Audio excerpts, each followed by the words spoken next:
Ugh, the food is terrible again. It doesn't taste good at all when I have to eat it while looking at your gloomy face.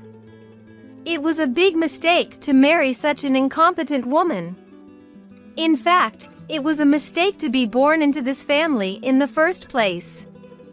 I'm fed up with having two sick people in the house. Whenever my husband sees me, all he does is complain. I don't want his words to upset his bedridden parents. My name is Chloe, I am 34. We've been married for 5 years. We met through a mutual friend when I was 29 and my husband was 31. After graduating college, I lost my parents to illness one after another. My husband, Sam, proposed a serious relationship with marriage in mind, which made me believe he was a sincere person. Looking back, I think he was in a hurry to get married because all of his friends were getting married and he didn't want to fall behind. The topic of marriage came up within 6 months of dating, and I went to visit his family. His parents welcomed me more than I expected and showed me a lot of consideration when they learned that my parents were gone.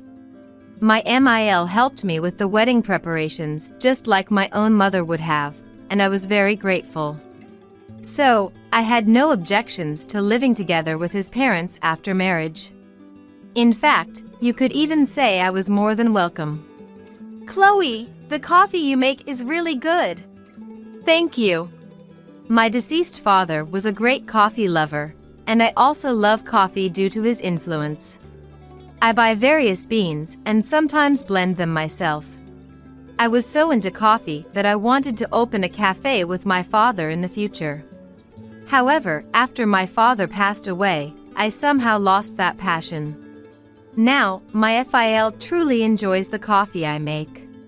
When I see how much he loves coffee and enjoys coffee I make, it reminds me of my father. Sometimes it brings tears to my eyes.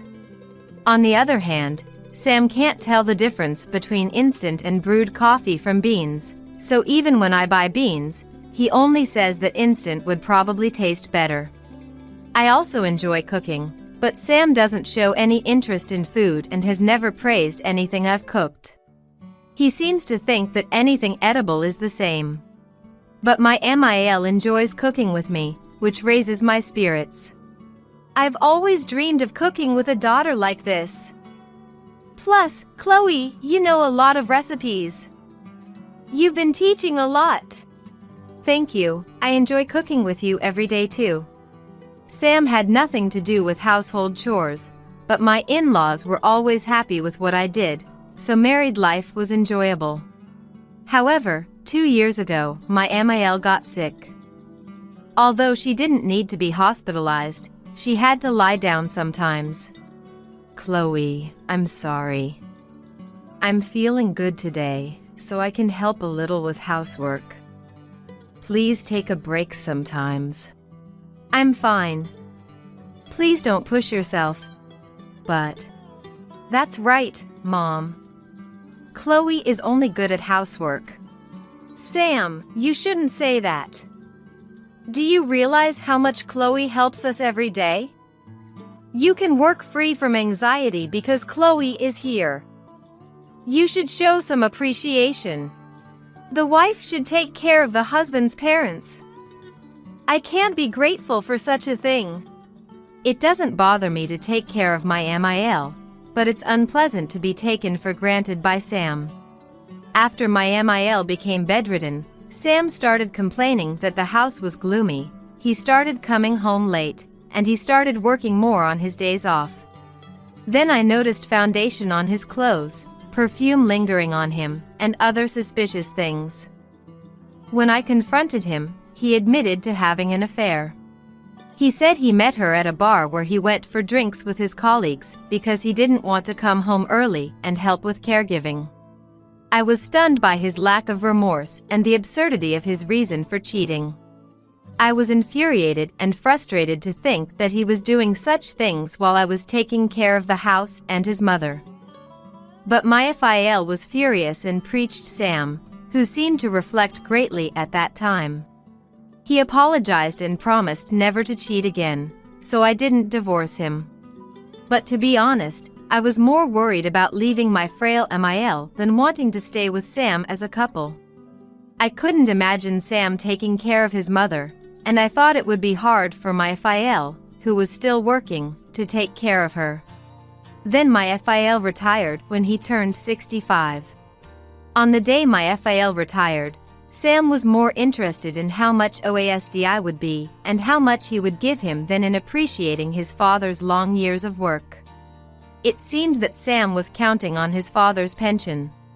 However, his father's answer was completely contrary to Sam's expectations. "I can't give you any money from my pension." "What?" He said he would get pension just as much as he need to survive. "What? So what was the point of me putting up with everything all this time, looking after my mother and living with her?" "What are you talking about?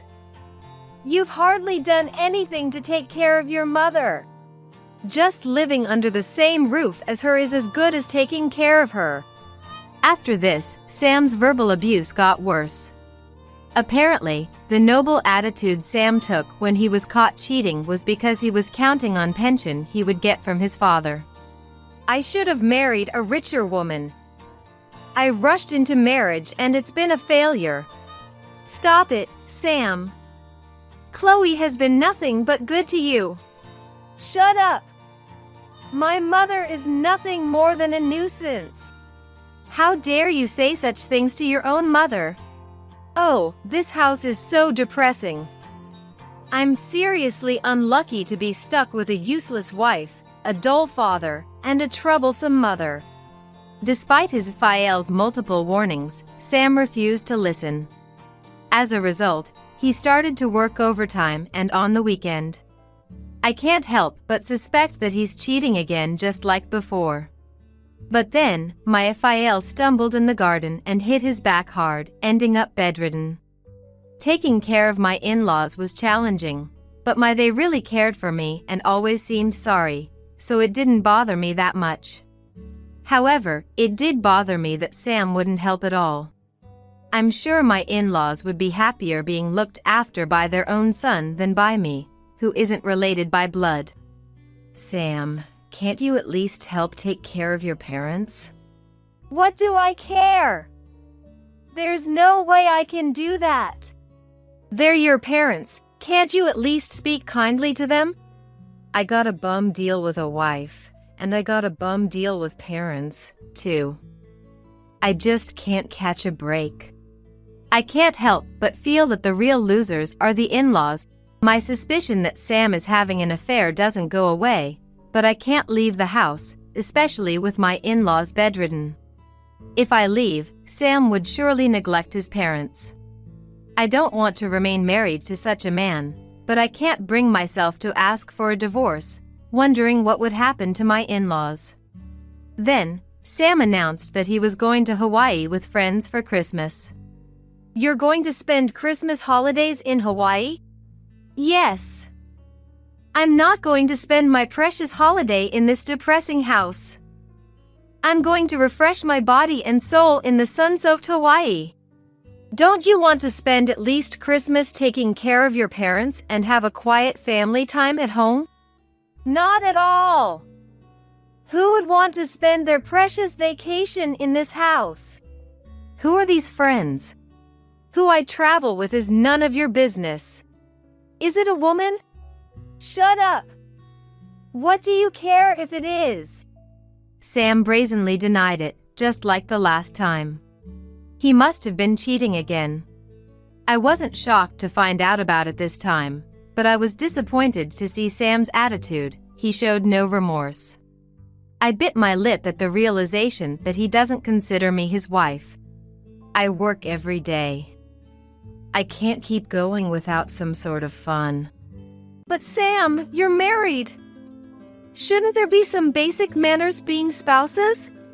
"There's no such thing. You're nothing more than a housekeeper to me, kept around to care for my parents." That's terrible. That's terrible. If you have a problem with it, let's get a divorce. Don't get on my case, especially since you have no other home to return to. You should just keep quiet and take care of the house. I don't want to stay married to him after being treated like this. I'm dying to say, I'm fine with a divorce, and leave. I could handle it on my own. But now that my MIL and also my FIL are bedridden, I can't bear to leave them behind. And if I take them with me, I don't know how we'll survive.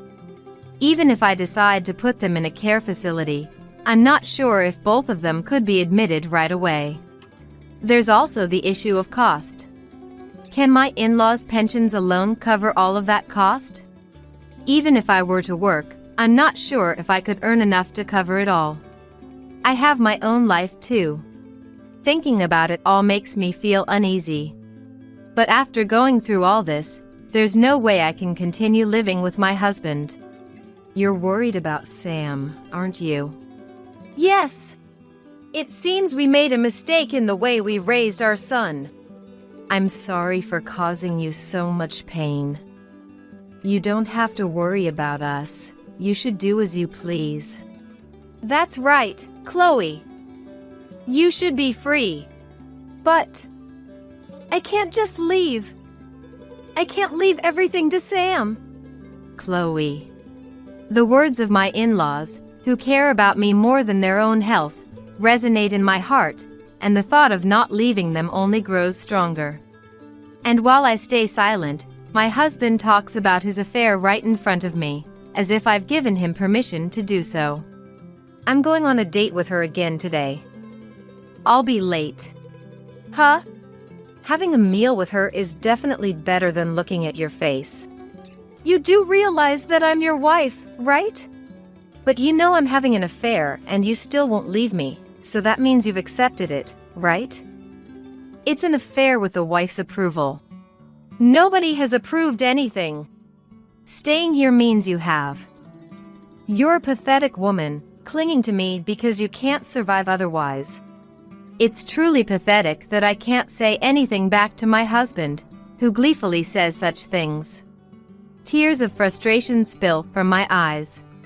But when my husband sees my tears, he only laughs with more pleasure. Seeing my husband like that fills me with despair. What am I doing? My in-laws keep apologizing to me for their son, but it's also painful to see them like that. Maybe it would be better if I weren't here. Maybe because I'm here, my husband leaves everything to me regarding his parents. But even if I think so, if my husband doesn't do anything, I would regret leaving for the rest of my life. There's no guarantee at all that my husband will change. Then, on the day before Christmas Eve, my husband brought up divorce. I've decided to divorce you. I prefer younger women. Huh? But I can let you stay here as a housekeeper. Which means things will continue as they are. You'll be living here for free, so consider that as your salary. With that, my husband laid out a signed divorce form in front of me. I see. Of course, I have no intention of becoming a housekeeper as he suggests. But I also don't want to remain his wife any longer. There are limits to how much one can look down on another person. I'm sure my husband knows that I can't abandon his parents. That's why he can say such things from a high horse. Knowing that makes me even more angry and frustrated. Well, take good care of them, will ya? The next morning, my husband left on a cheerful note for a trip to Hawaii. Even if I separated from my husband, I would like to stay with my in-laws. But such a convenient option isn't easy to come by. I had no choice but to let Christmas come and go, but the day without my husband was very peaceful. With no complaints thrown at me, the three of us laughed while watching TV, ate Christmas dinner, and although I knew I had to think about the future, I wished that this peaceful time could go on forever. And then, from the TV screen, I could hear the Christmas songs started. Merry Christmas. I mused, when my FIL abruptly sat up from the bed. All right, let's get started, dear. Sure thing, she replied, as my MIL swiftly stood up. What are you? Merry Christmas, Chloe. Merry Christmas. Merry Christmas. But, is your back okay? How about you? Are you feeling well? When I asked, they exchanged glances and grinned broadly. Then, I received astonishing news from my father. On December 30th, my husband Sam returned from a trip. He called me in a frantic voice. Hey, what's going on? What happened? Don't play dumb. Where are you? I can't get hold of my dad or mom. Well, your parents have been quite busy with the Christmas hustle and bustle, so they're taking a rest. Where did you take them? Did you kidnap them? Absolutely not. Your parents acted on their own accord. They were supposed to be immobile. You took them somewhere without asking. They're perfectly capable of standing and moving around on their own. What?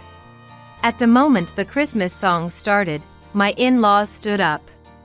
Seeing my dumbfounded face, my FIL said, "It's the start of a new life," and laughed heartily.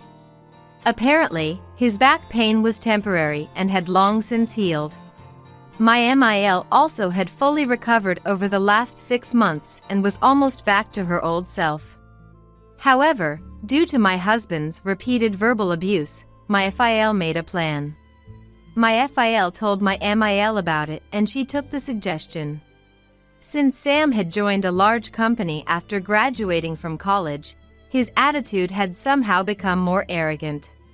He was often out late, but they didn't worry too much since he was still single at that time. After marrying me, his parents had hoped that he would settle down. However, 2 years ago, when his mother fell ill, he didn't care for her and even cheated on me. He seemed remorseful, but his father felt something was off. As expected, as his father's retirement approached, Sam started talking about the pension. Anticipating his greed, they could tell Sam was acting virtuous just to get his hands on the pension. But when Sam found out that there was no pension he could get, he showed his true colors. This confirmed the FIL's suspicions. In reality, my FIL received much more pensions, but he told Sam otherwise because he knew Sam was after it. If Sam had been kind to his mother and me, even without the money, they were willing to give him a share of the money. It's a shame it didn't work out that way, said the FIL with a hint of sadness. When he fell and hurt his back. If you're bedridden now, you'll just be a burden. Sam had said so. That comment convinced him to stop considering Sam as his son. The parents decided to pretend to be bedridden and make preparations. He apologized for the trouble this caused me during that time. What's this for sale sign doing on our house? Why is there a sign like that hanging on our house? Isn't the meaning obvious? Cut the crap! So that house was put up for sale. We've moved out. What do you mean? I haven't heard anything. Yep, because I have no intention of living with you, I didn't feel like telling you. My FIL had bought a new house with his savings. The old house was supposed to be bought out by a real estate agent, and we were supposed to vacate by Christmas Day. But since we were not going anywhere anyway, we were told that it would be okay to wait until yesterday. So, we waited until Sam went on a trip. My FIL's little joke of moving at the sound of Christmas songs was funny, but at that moment, it felt like a new day had dawned in my life too. All that was left to pack my things, which was a piece of cake. The movers were already arranged, and everything was moved out by the 28th. Dad, did he get enough pensions? He didn't tell you because you were after it. What happened to the money from the sale of the house? I'm your son. I have a right to receive it. It's my inheritance. Your father is still alive, so it can't be inheritance, right? You know, he is so determined to use up all his money before he passes away so that he wouldn't leave anything for you, He's even more energetic now. He's still my father. He doesn't want to be your father anymore. Oh, and don't worry, I've already filed for divorce. But he bought a new house. When Dad passes away, it'll be mine. Ah, that house. My FIL was kind enough to put it in my name. Of course, there's the gift tax, but I think I can handle it with the property distribution I'm getting from you. What? This was the second time I had caught my husband cheating, and he had dumped all of his parents' caregiving on her while he was busy abusing her daily. I had been a housewife for 5 years, taking care of Sam as well. Considering all these factors, it was said that I could get a good amount of property division. My FIL had already consulted a lawyer about this. I've put your stuff in a storage unit, even though there wasn't much. I've given the key to the lawyer, so you'll be contacted by the lawyer later. Where the hell am I supposed to go now? I don't know. Figure it out yourself. That won't work. I told my girlfriend that I would be living in a house with a maid. Without a house or you, I'm going to look bad. I was astounded that he would say that to me at this point. I was reminded once again that he was a man who could only think about himself.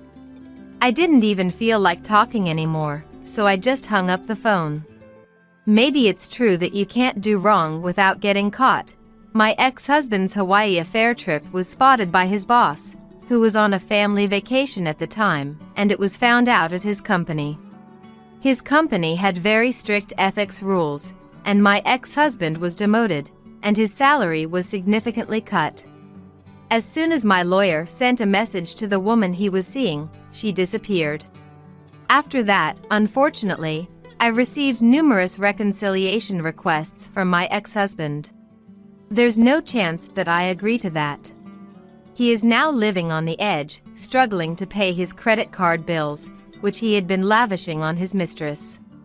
He pleaded with the lawyer to get back together with me, crying about his current situation, but the lawyer refused right there. My FIL had recorded my ex-husband's verbal abuse, and the lawyer, who had heard it, was quite angry, saying it was unacceptable as a human being, so it was no surprise. My FIL had bought an old house with good air. I'm currently planning to turn it into an old-fashioned cafe. My FIL had said that he bought it with that intention. Every day, I exchange ideas with my FIL and his wife, trying to figure out what will work the best. I don't know if it will work out, but I'm going to give it my all. Seeing the happy faces of my in-laws every day makes me happier than anything else. I want to continue to live together, enjoying good coffee and getting along well. Margaret just passed away. What? The dumbfounded face of my husband Timothy, as he stood at the front door looking at me, has etched into my mind. He seemed unable to comprehend the sudden reality that our daughter, Margaret, had died. What are you talking about? Stop it with the cruel jokes. It's not funny. Timothy mocked me, drenched in the rain, as if he had any right to speak. It's not a lie. What have you done? I'll take care of the funeral arrangements, so I'll be away from home for a while. Goodbye. Seeing me tremble all over, Timothy finally seemed to grasp the gravity of the situation. Is that true? He recoiled. However, his reaction felt detached, as if it was someone else's problem, which only intensified my discomfort. My anger flared up within me as I turned back. I will never forgive him. I'll make sure he pays for putting me through this. My name is Rosie. I'm 38 and work at an advertising agency. My family consists of Timothy and our 8-year-old daughter, Margaret. We aren't wealthy, but we lead a comfortable life. That's partly because my job at the advertising agency pays well, and compared to my peers, I earn a significant salary. We never struggle for pocket money, and we've been able to save for Margaret's tuition. Even considering the living expenses and the mortgage, we managed to save some money each month. Timothy is aware of my high salary, which seemed to bruise his pride. A year ago, he started his own business as a freelancer in web development. He claimed to switch to freelancing due to the stagnant salary as an employee, but it's questionable how much one can earn freelancing. I opposed when he decided to quit his job. I thought it safer to continue working for a company and receive a full pension than to risk freelancing. But Timothy insisted on freelancing, and eventually, we followed his wish. Timothy, now a freelancer, works from home every day. Perhaps the dissatisfaction with his salary was just a facade, and he actually disliked dealing with annoying work relationships. Either way, our new lifestyle, with Timothy at home and me going to the office, was unfamiliar. Initially, Margaret was happy to have her father at home when she returned from school, but lately, she seemed discontent. Though she didn't say it, she probably felt constantly being watched. Despite being only 8, Margaret appeared more mature than her classmates. Thus, we were living without major issues, but I hadn't realized the emotional distance between us began when Timothy started working from home. When Timothy shifted to working from home, I asked him if he could help with some household chores. Could you help with the chores like cleaning and laundry? Just what you can manage. I'll still handle the cooking. Why should I have to do the housework? Because you have more free time and are at home more. Of course, when you're tired, it's okay. Just what you can manage. Free time? Freelancing isn't leisurely. It's actually quite tough. I can't be expected to do all that as well. What a response. Timothy outright rejected my modest proposal without giving it any thought. Indeed, I understand that freelancing can be very busy and mentally taxing. That's why I was against the switch in the first place. But household responsibilities should belong to no one person, especially since we both worked and I had been handling all the chores. I thought it fair to share some of the burden. But I'm working too. I wish we could share these tasks equally. You've been managing the housework on your own so far, right? Don't start complaining now. Timothy, convinced he was in the right, wouldn't listen. So, the household chores remained my responsibility. Not that I thought freelancing meant less busyness, but when I got home late, Timothy was invariably lounging in front of the TV or staring intently at his mobile phone. Is dinner ready yet? He would ask arrogantly, as if entitled, which was infuriating. Moreover, now that he was home more, perhaps he became more aware of the dirt and clutter around the house. Daily, he would complain. Clean more thoroughly. Began to give instructions. If it bothers you that much, why don't you clean it up? I'm only human, I can't catch everything. Are you talking back to me? Clean up your own mess. It's our family's home, so it's not like I'm the only one making a mess. Yet, Timothy, with his inexplicable arguments, left me utterly astounded. Margaret was quietly listening to our conversation from afar. Dad is always looking at his mobile phone. I want to go out as a family on my days off, but Dad says it's impossible because he's busy with his phone. One Sunday morning, while I was making breakfast, Margaret came and told me this. Last night, she had asked Timothy to go out and play, but he refused while looking at his mobile phone. Is that so? But it's true. He's always on his phone.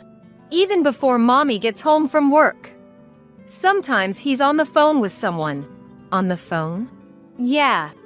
He talks like they're really close. I always hear a woman's voice. That means...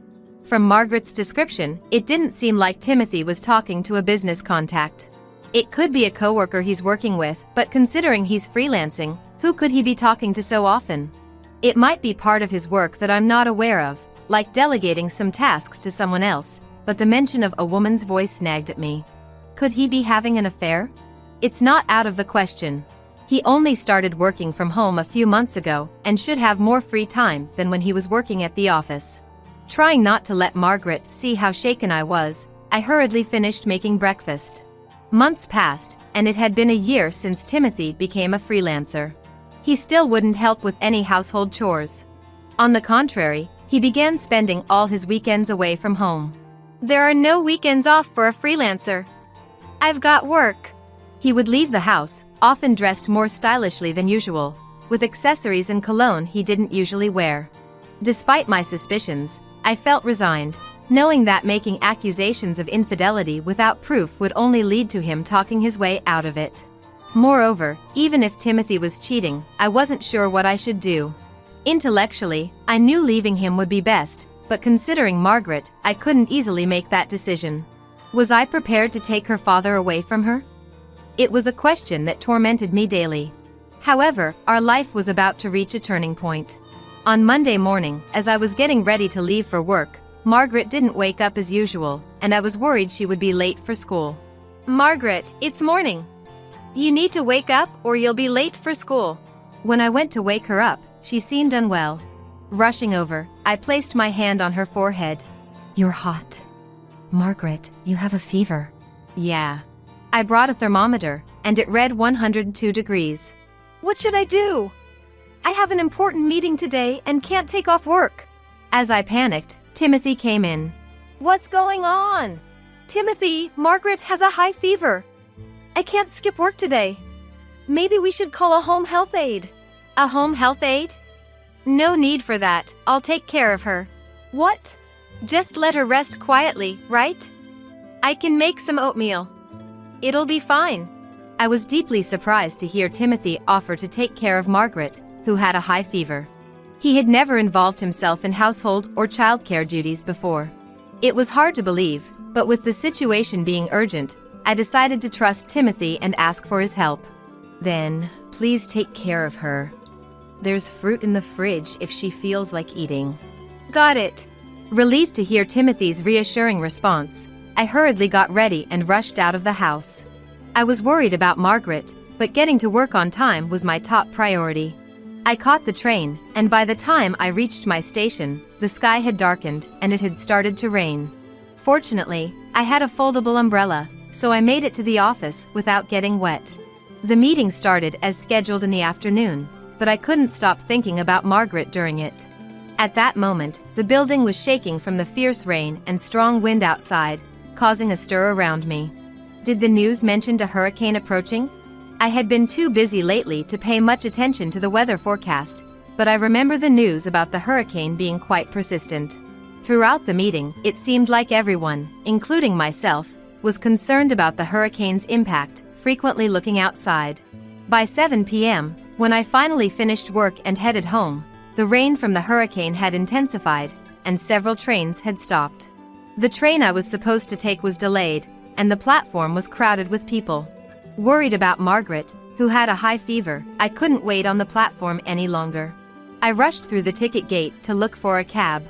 Many people were waiting for a cab, so I had to wait quite a while, but after 30 minutes, I managed to get one. After a 30-minute drive asking the driver to hurry, I got out of the cab in front of my house and was speechless at the scene before me. Margaret! Margaret was lying collapsed in front of the entrance. I immediately picked up Margaret, who was soaking wet. Margaret, are you okay? What happened? "Dad has." Seeing my face seemed to reassure her, and after saying "Dad has," Margaret lost her strength and went limp. She still had a high fever, and despite being wet from the rain, her body was hot. I turned back to the cab I had just arrived in and knocked on the driver's window. Excuse me. I'm getting back in. Please take us to the hospital. Seeing the urgency in my expression and the unwell Margaret in my arms, the driver, "Yes," opened the door for us. I hurried back into the cab. We headed to the nearest hospital as fast as possible. "Margaret, Margaret!" During the ride, I kept calling out to Margaret, fearing the worst. Although I was eager to know why Margaret had collapsed in front of the door, saving her life was the most important thing at that moment. Despite the hurricane, the cab struggled but eventually made it to the hospital. "Be careful on your way back. It's still rough out there." "Yes, thank you." The kind driver dropped us off, and I rushed Margaret into the hospital. Despite the crowded hospital, the receptionist quickly realized the emergency and expedited our visit to the doctor. 30 minutes later, the doctor attended to Margaret, explaining she wasn't fully conscious due to a high fever but should be fine once the fever subsides, as there were no external injuries. However, considering she had been outside in the rain with a high fever for hours, Margaret was immediately admitted. "Margaret, I'm sorry. Get well soon." "Rosie." I'll take good care of her, so you should rest for today. Thank you. After spending 5 hours at the hospital watching Margaret's sleeping face in pain, a nurse advised me to go home. Though I wanted to stay by Margaret's side, I was physically and emotionally exhausted from work and the day's events. I decided to leave her in the nurse's care and head home. I was certain Timothy was to blame for Margaret's condition. Her last words before losing consciousness, "Dad has," were proof enough.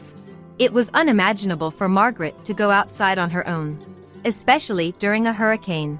The more I thought about it, the less I could understand or forgive Timothy's actions. On my way home, I pondered what to say to Timothy. If he learned Margaret was safe, he might continue his irresponsible behavior. I couldn't let that happen. Timothy needed to deeply reflect on his actions. Resolved, I headed home. Arriving home in the rain, I found Timothy nonchalantly using his mobile phone. Noticing my return, he looked up and stared at me. "How's Margaret?" "She was sleeping in the entrance, right? She said she wanted to play outside. I told her not to, but she wouldn't listen." Hearing Timothy speak so casually infuriated me. "Margaret went outside by herself, you say?" Timothy was the one who threw her out. I clenched my fist tightly and answered, "Margaret just passed away." "What?" The dumbfounded face of Timothy, standing at the front door looking at me, was sealed into my memory. He seemed unable to comprehend the sudden reality that Margaret had died. "What are you talking about? Stop with the cruel jokes. That's not funny." Timothy mocked me, drenched in the rain, as if he had any right to speak. "It's not a lie. What have you done?" "I'll handle the funeral arrangements, so I'll be away from home for a while. Goodbye." Seeing me tremble all over, Timothy finally seemed to grasp the gravity of the situation. "Is that true?" He recoiled. However, his reaction felt detached, as if it was someone else's problem, which only intensified my discomfort. My anger flared up within me as I turned back. I will never forgive him. I'll make sure he pays for putting me through this. I stormed out of the house and headed straight to a hotel. I managed to find an available hotel and decided to live there for a while. The expense was painful, but that was the least of my concerns at the moment. I wanted revenge on Timothy. If he showed any remorse or changed after hearing about Margaret's death, I might consider my actions. But seeing no calls or messages from Timothy that day made it clear he didn't care about Margaret's fate. This only fueled my anger, and I started planning a way to seriously teach Timothy a lesson. The next morning, I went straight to the hospital after waking up. I had received a call that Margaret had regained consciousness. "Margaret! Are you okay?" "Mommy. Yeah, I'm fine now. The fever's gone down." "That's great." I hugged Margaret and stroked her head. Margaret giggled, tickled. Immersed in the joy of Margaret's return, I eventually asked her about the truth. "Margaret, what happened yesterday?" "Dad kicked me out." "I thought so." He said, "You're in the way, get out," as a woman came in and they started chatting happily. "A woman? What did she look like?" "I didn't see her well, but she was young. She had bright red nails and wore thin shoes." I couldn't believe this. Timothy was indeed having an affair. On a day when his daughter had a high fever, he let his mistress Sandra into the house and even kicked out his daughter. Unbelievable. I couldn't understand how he could do something so terrible. "That happened, huh? I'm sorry, Margaret. You must have been scared." "But I was happy because you saved me, Mommy." "Margaret." It was unforgivable for him to put Margaret through this and think he could be happy with Sandra. I felt a surge of anger welling up inside me. "By the way, Dad said he's inviting that woman over again next Sunday." "Next Sunday? That's the day I'm supposed to go on a company trip." He was planning to enjoy a pleasant day with Sandra while I was away. Disgusted but now resolute. "Thank you. That's good to know." I stroked Margaret's back, swearing to myself that I would get back at Timothy. I decided to take Margaret home with me next Sunday. I informed my company that I couldn't participate in the trip due to a family matter. Margaret had been discharged from the hospital soon after and was staying with me at the hotel. Returning home after a long time, the entrance felt like it belonged to someone else's house. "We're home." We're home. As Margaret and I entered normally, sure enough, there were unfamiliar high heels in the entrance. Just as Margaret had said. Imagining Timothy and Sandra enjoying themselves in the back room filled me with disgust. Timothy wasn't in the living room, so we headed to the bedroom. I worried the scene might be too much for Margaret, but the room was quiet. After a moment, we heard Timothy's voice from the bedroom. It worked out well. With Margaret gone, it's easier to break up. How could you say that about your daughter? But yes, I guess I'm lucky. Hearing them talk about Margaret's death as convenient and lucky made me feel dizzy.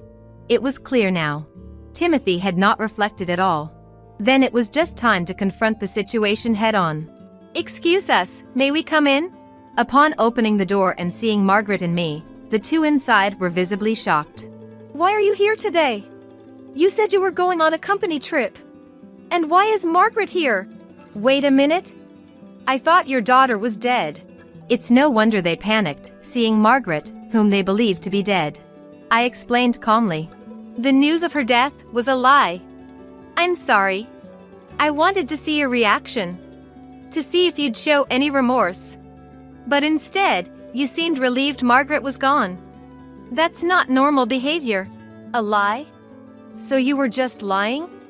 Give me back the worry I felt for her. Timothy's claim of worry was laughable. I sighed deeply. Don't joke with me. You're the one who kicked Margaret out of the house, aren't you? That's not true. Margaret left on her own. I was kicked out by Dad. He said I was in the way because he wanted to be with that woman. Margaret immediately spoke the truth, turning Timothy pale. Timothy, as a father, or even as a human being, what you did is despicable. She could have died from her condition. Was being with that woman so important to you? I pointed at Sandra, who was standing beside Timothy, speechless at our confrontation. Calling her a mistress is a disgrace. She's someone from work. Work? But you quit your job to freelance. Damn. Timothy's attempt to lie on the spot only ended up proving that Sandra was indeed his mistress. Well, I didn't need to ask you to know. Here, evidence of the affair. Private investigators are amazing. They gathered all this evidence in just a week. I thrust a large envelope under Timothy's nose. After hearing about Timothy's affair from Margaret, I had started an investigation into his infidelity. I never expected to gather evidence so quickly. Timothy was a poor liar. He hesitantly opened the envelope and dropped a bundle of photos proving his affair onto the floor. How could you? Is trapping someone like this and exposing them fun for you? Even now, Timothy tried to paint me as the villain, despite his own actions being to blame. I pulled out the divorce papers from my bag and presented them to Timothy. Unfair? Who's really being unfair here? There's no value in staying with someone who can't even distinguish right from wrong. Let's get a divorce. Timothy stared at the divorce papers, wide-eyed. If he truly wanted to be with Sandra, he should quietly accept the divorce. You'll be paying compensation and child support, of course. And I'll be seeking damages from you too. Be prepared. I looked at Sandra when I said, and you. Why should I pay? I didn't know about any of this. What do you mean, why should I pay? By having an affair, you've helped break a family. You're responsible. I don't have money. Sandra was distressed, running her fingers through her hair. Margaret and I watched her with detached interest. Though Margaret was still young, she seemed to grasp the concept of compensation, holding my hand tightly. If you don't have it, find it. You're in love, right? You should be able to overcome such a hurdle together. Don't ever show your faces to me or Margaret again. You can have this house, but you're taking over the mortgage payments. Timothy attempted to protest. Wait a second. But I ignored him, taking Margaret's hand. Losing a father might be tough for her, but I had no regrets. I couldn't risk putting Margaret in danger again.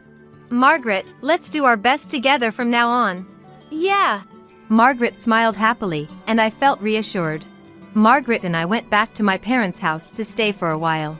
My parents were furious upon learning that Timothy had cheated and put Margaret through such an ordeal, almost ready to confront him physically. I managed to calm them down, averting further trouble. You're always welcome to stay at home. Thank you. Both my mother and father were delighted to welcome us, and Margaret was happy to be with her beloved grandparents. It was a relief to see that we wouldn't have any problems for a while. As for Timothy, I had a lawyer demand compensation and child support, successfully securing a lump sum payment from him. I also made sure to extract compensation from Sandra. It's hard to imagine Timothy had tens of thousands in savings, so he probably had to borrow the money. On top of that, he still had to pay off the remaining mortgage, so no doubt, Timothy is in a dire financial situation without any leeway. A colleague at my company, who went to high school with Timothy, updated me on his recent situation. Apparently, he ended up breaking up with Sandra. Timothy had confidently told Sandra he had money, but when the truth came out that things were different, they broke up. Given that Timothy's income had halved compared to his days as a salaried worker, it was inevitable. Now, he's hustling with freelance work and various part-time jobs. Having lost me, Margaret, and Sandra, Timothy is left to live a modest life, repaying his debts. It's all his responsibility. He should struggle and regret. Mommy, today at school, we made presents for Granny and Gramps for the elderly day. Is that so? Let's give them the presents later then. Yeah. Seeing Margaret thrive even without Timothy made me feel happy. Moving forward, I'll continue at our own pace, together with Margaret.